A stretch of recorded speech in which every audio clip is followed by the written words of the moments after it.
You're listening to Decisive Point, a U.S. Army War College press production focused on national security affairs. The views and opinions expressed in this podcast are those of the authors and are not necessarily those of the Department of the Army, the U.S. Army War College, or any other agency of the U.S. government. I'm talking today with Dr. Nicholas Murray. Murray designs and runs war games for the Secretary of Defense Strategic Thinkers Program at the Johns Hopkins School of Advanced International Studies and Professional Military Education. He also translates the works of Carl von Clausewitz and other theorists. He's the author of Geniuses Dare to Ride Their Luck, Clausewitz's Card Game Analogies, which was published in the summer 2023 issue of Parameters. Welcome to Decisive Point, Nick. And thank you very much for having me. It's a pleasure.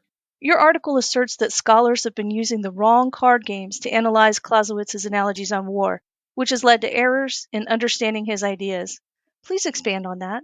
The reason I got into this, I think a bit of background might help, is the card games we use, which are typically blackjack, poker, or games like chess and bridge and things, didn't seem to line up with what else I was reading and finding in his histories in terms of how he understood luck.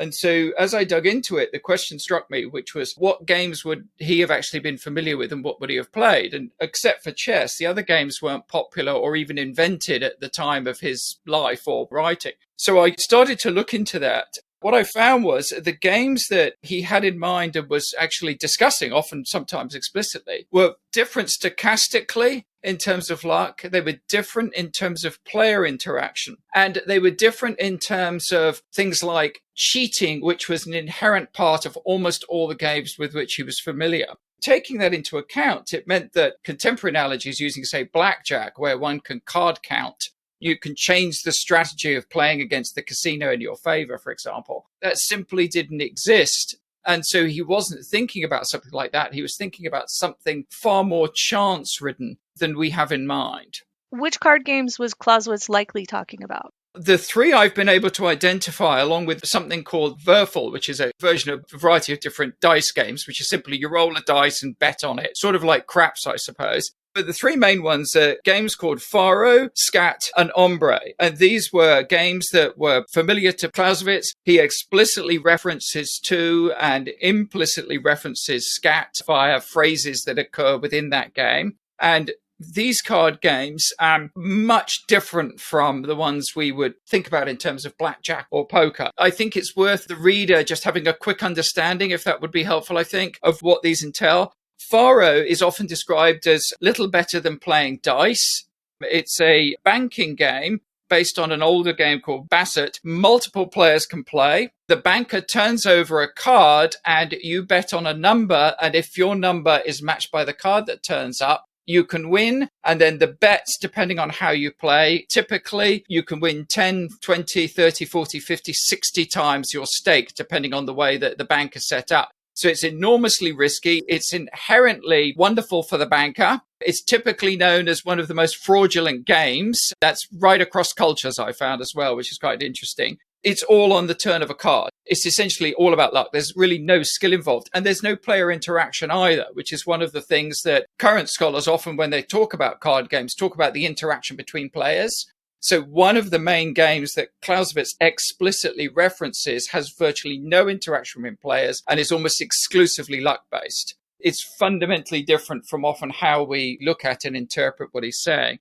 Scat is a trick-taking game that originated in Thuringia, just near where Clausewitz was living. It was popular at the time. It typically involves 3 players. Good luck or bad luck can overcome a bad hand or good hand, respectively, irrespective of the skill of the player, but skill is definitely required, as is a good strategy. And then the third game, this is one of the two he explicitly references, is Hombre, which was the probably card game of the 17th and early 18th centuries. It requires an enormous amount of luck. Daring play is often celebrated and rewarded, even if it leads to losses. And so it's the nature of the game and how you play it is as important as the fact that it's a trick-taking card game that's inherently luck-based. You can have a strategy, but players are celebrated for being exceptionally daring when they play. And that's something to take into account when we're thinking of context about how he and his contemporaries would have thought about what this means. Clausewitz writes about the relationship between risk and chance. Examining his writings through the lens of these card games you just told me about, how might this alter the meaning of previous interpretations of his work? I think it's profound. We tend to see and we tend to think about Clausewitz as making sure you understand what it is you're getting to before you start anything. And I don't think that changes, but it really drives home that if it's as chance ridden as he is implying with the type of games he has in mind, then that behooves us really to emphasize that question, which is, what is it you're trying to achieve here? What do you think it's going to take? Because chances are, as soon as you start, it's going to be far more costly, far more difficult, and far less likely to match any of your preconceptions or ideas. And so when we think about it today, what we often see is if we just do enough analysis, sometimes you'll see, if we're using the example of whether it's chess or bridge or things like this, if we count cards, if we play skillfully, we can pretty much guarantee X outcome or Y outcome. And what Clausewitz is saying is, no, that may help us in terms of if luck is on our side. But in reality, luck plays such a big role and emotion plays such a big role, particularly if the other side is cheating. And that's something that's often not taken into account when we think about this. With the idea that if we can't really predict these things, and one of the things that he tells us about this, and it gets often mentioned but ignored, is he talks about Euler and Newton, two of the greatest mathematical minds of the previous 4 or 5 centuries, I should think, and certainly the previous 2 centuries for Clausewitz. If they can't figure this stuff out, these are equations that are beyond them, as he puts, essentially. How are we meant to, sort of almost mere mortals, actually figure this stuff out? And so one of the points that he's driving home here is you're always betting against the odds. And the bank essentially is the opponent or the luck or whatever it is, fate. And he's not necessarily always exactly clear about this. So if that's the case and we're always betting against the odds and luck plays a role, we have to be daring because we can make a series of small bets and hedge our bets or be cautious. But at the end of the day, we can make losses on each of those small bets and we'll never win big.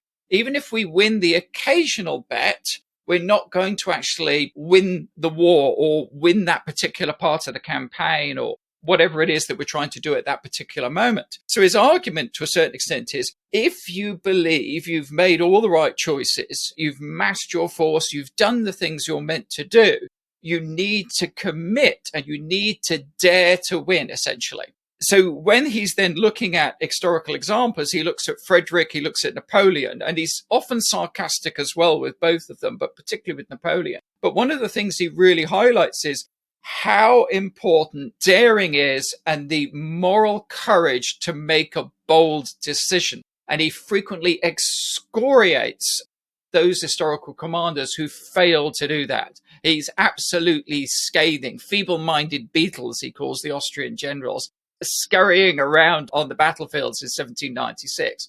He's really trying to drive home this connection between this moral courage, luck, and obviously his concept of genius. What do we need to consider then going forward? It's tough because I'm not necessarily 100% sure, partly because obviously for me, I've been sort of in the middle of this, but also I've been teaching PME, and Clausewitz is fundamental to PME instruction pretty much across the globe.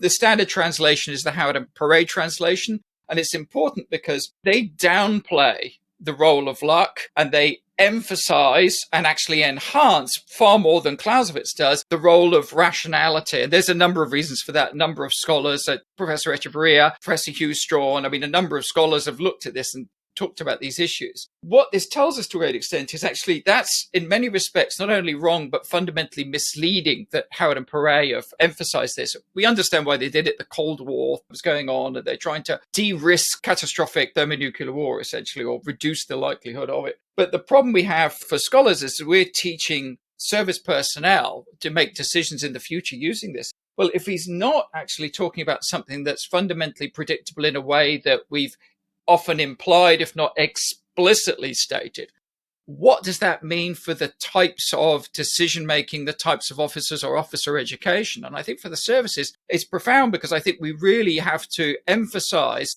decision making ability, moral courage, which to a certain extent is an ethics question as well. not just physical courage. We really have to emphasize that first part there. And that's something I know that's built into the service education systems. But I also think we have to think about what does that mean for the way we conceive of pre-war planning, pre-war strategy, in-war planning and in-war strategy. Do we hedge constantly our bets as we're often wont to do? But if Clausewitz is right, I'm not saying he is, but if he is, I do think we fundamentally need to reconsider how we think about those big, particularly pre-war and planning questions, or certainly planning questions within a conflict, and the way that we actually train officers and educate officers right down through the entire decision-making command structure of the armed services in terms of what is it we're trying to get out of this and what's the best way of approaching this if Clausewitz is right. And I happen to think he probably is, which then means, do we need to reconsider the entire education structure of the armed services in terms of what we emphasize within decision-making, within the theoretical part of the courses the officers take, particularly JMP levels 1 and 2.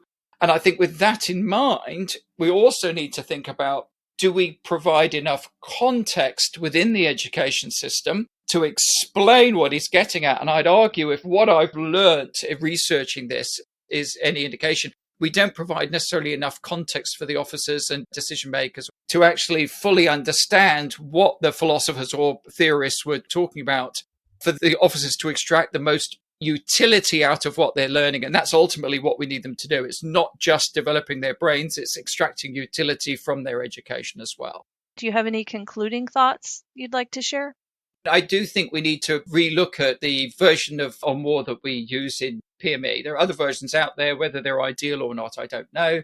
Chris and I, who've done 3 volumes of Clausewitz, we're working on a 4th of them. I won't give the names, but we're already starting to retranslate, and we're finding a number of things like this within the new translation that come up that are not necessarily the same, but similar to what I found with the issue with just the one question of card games. I do think that going forward, we need to reconsider as well the use of decision exercises, war games, not necessarily ones that lead to practicing an exercise, but ones that allow the officers to make multiple decisions in an uncertain environment against a live opponent. And I think in PME, we have some absolute centers of excellence where that occurs, but I don't think it's built into the curricula in the way that it could or should be, because I think having officers in particular, and NCOs as well, practice decision making on a regular basis in an environment ultimately that it's only ever little wooden blocks or pixel people that get killed, but allowing them to learn and grow from something that ultimately is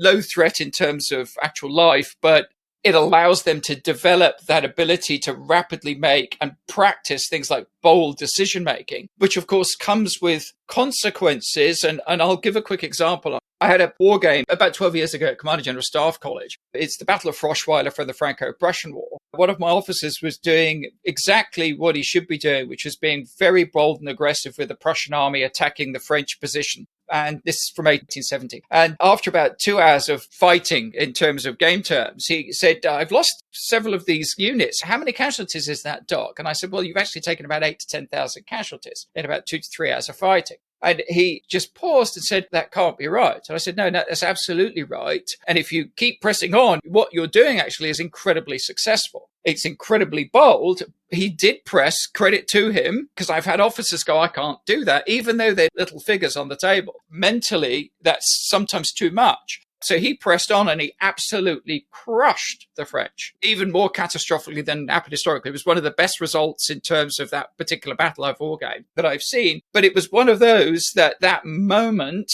of sudden recognition. Now, of course, we want that to happen in a war game. We don't want that to happen in real life. But if it does happen in real life, we want it to lead to a devastating success. And so that would be one of those things, I think, that perhaps if we could build more of that into the education system, I think it would benefit all of us. Listeners, you can dig into the article at press.armywarcollege.edu/parameters. Look for volume 53, issue 2. Nick, thank you for making time to speak with me today. This was a real treat. Thank you.